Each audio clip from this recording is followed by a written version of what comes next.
Hello, my name is Angela. I go with pronoun for she and her. I'm in the Great Toronto area of Canada. Welcome to this session.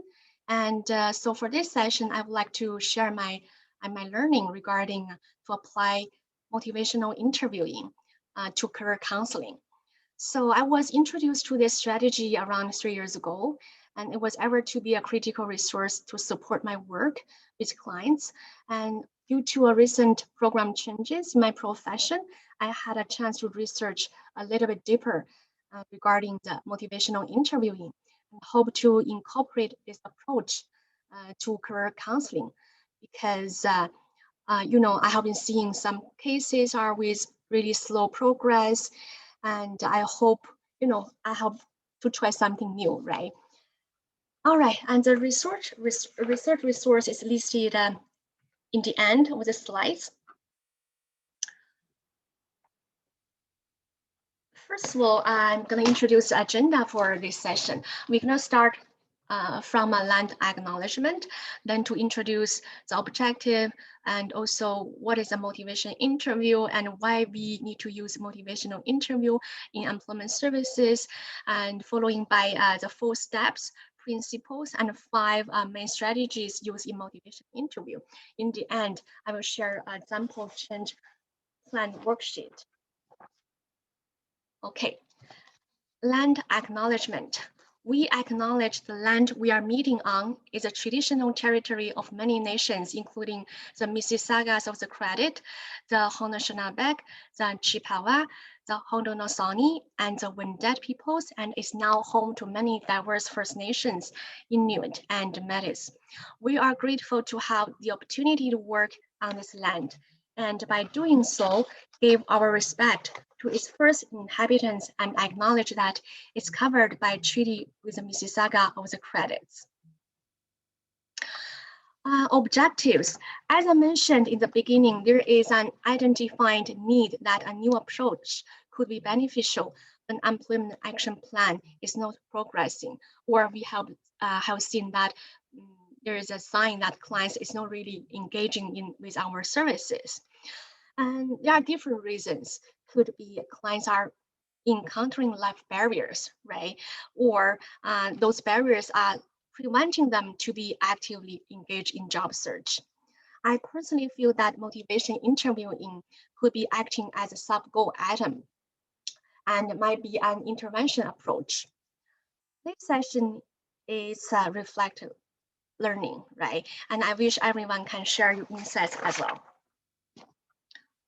Okay, let's start to dive in. What is actually motivational interviewing? As per Mila, and in the journal, wrote in 2003, motivational interviewing is a directive, client-centered brief intervention to elicit behavior change by helping clients explore and resolve ambivalence. First keyword came to my mind is directive. Combined with non-directive counseling, is more focused and goal-oriented. The counselor is intentionally direct clients to pursuing their goal. Motivational interviewing is a communication method intended to move a person to make changes by exploring and resolving differences. Interviewer to elicit change talk, and then client's readiness of changing may be assessed, and then to determine if motivational interviewing is appropriate. During the process, clients are to own the awareness and exploring resolutions with supports. Why using a motivational interviewing in employment services? And I have been seeing some cases, right, with slow progress in employment action plan. Again, not everybody is in the same states, right? Some clients came to employment services might already become fully job ready, but some clients are not even have a computer to conduct job search. So it's not easy for counselor or clients to jump directly into an action plan, right? Particularly designed for job search for clients who are not ready yet. So it's a new approach to try a way of possible. Also, many clients are not taking advantage of employment services. And so, for example, there are different webinars, hiring events, information sessions, or career assessments, even job placements are available here, but clients just don't go with it. Again, there may be barriers. Also, maybe clients think, you know what, they are fine for a self-directed job search. They don't need those specified services here. And also, it's just simply do not follow through the employment action plan. Because it's hard for some clients not to leave benefits, in either an individual level or also in a family level. We have to take a holistic approach to look at this issue. So maybe clients are experiencing a big life event or change, and it's just something that to cause the pause. But why we need a new approach to increase clients' transition to employment? Again, not every individual client who came to employment services are by their choice, right? Maybe there's a referral, or they just test to see what services are available, to see if they're gonna benefit, they're gonna have some benefit from our services. And let's give you some examples. For example, some clients are even don't have a stable living space, right? They're in the moving mode all the times, right? They don't have a permanent address to live out, right? And or maybe some clients have dependent, either elders or child, right? They don't have really reliable resources to care for them. So, and those reasons are causing some misunderstanding of employment services as well. Some clients might be in a position that they are changing their lives, right? Either by drives or forces, or they personally choose to change, right? And during these changes, clients might not expect a job in a short time. They are getting ready, but they are not able to start a job immediately. And some clients are out of labor market for a few years, right? Their confidence level is getting low, and they have a really low motivation, and they feel really difficult to be persistent and participating in employment services. And so also some clients access some other services as well, but if there's a chance they didn't see some success or progress, they put a label to employment services as well. And clients may in different stages of job readiness. Some clients need more support while others are ready. The program might be designed for job seekers who are absolutely ready for starting a job. So those reasons are concluding a new approach is in need to help to tailor the employment action plan based on individual situations. And let's introduce how motivational interview works. There are basically 4 steps. First of all, to build a really strong rapport and engage clients who work together as a partner. A good rapport is a foundation to build trust. When client becomes comfortable and willing to share more of their desire, we as a counselor can encourage client to initiate the talk and what you need to make those changes. Work with client to identify which stage they actually are, right? And where they want to go. So we can encourage clients to talk about their past with some accomplishments or credits they have been received, and help them to identify why and what factors prevent them to discontinue with those really positive progress. And by knowing that, where they want to go, right? If it's approachable as well. So we can help clients to dig out, again, resources and supports they have in an individual, community, or in a society level. And counselor can guide clients to talk about what are benefits or advantages to make those changes. If it's assessed to appropriate to place a motivation, and we can actually pull all of the plan items together, right? And so we can emphasize the plan is a client's goal, right? An agreement to make changes with our supports. These plan items could be additions to actual job search plan items, as it will include housing or parenting or some social capital or training resources. So now let's talk about some principles of applying motivational interviewing. First of all, interviewer to be empathetic. We all know that empathy is a key counseling skills to engage.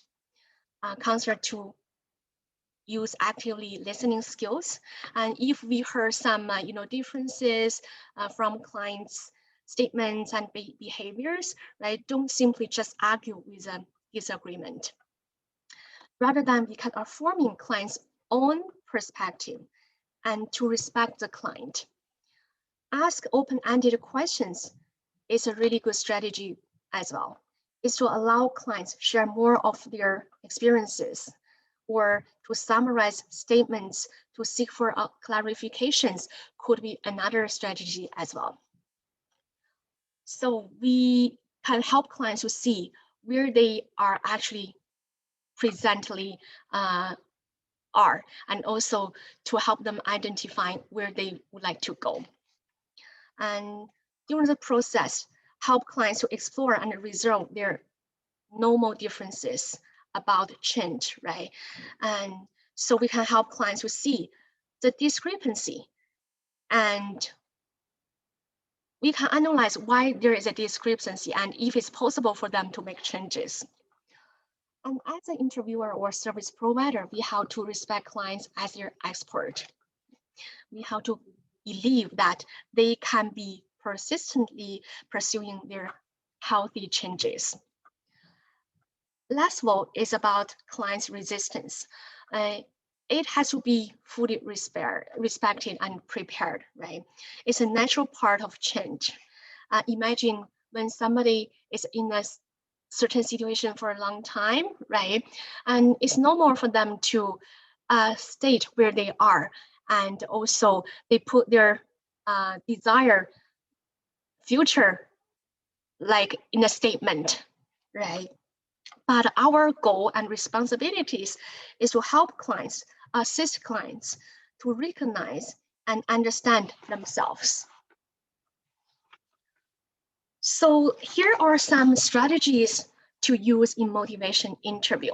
And I talk about open-ended questions from the last few slides. Open-ended questions is to invite clients for really genuine dialogue, right? It's to get the conversation going, right? Without the communication, it's really hard to move forward. And also recognize and affirm the client's attempts to make changes. How? Paraphrasing is a really good skill to use, right? By paraphrasing client statement, and clients are hearing their own voices, right? Like what actually they talk about. And we can actually help clients to make those attempt for changes.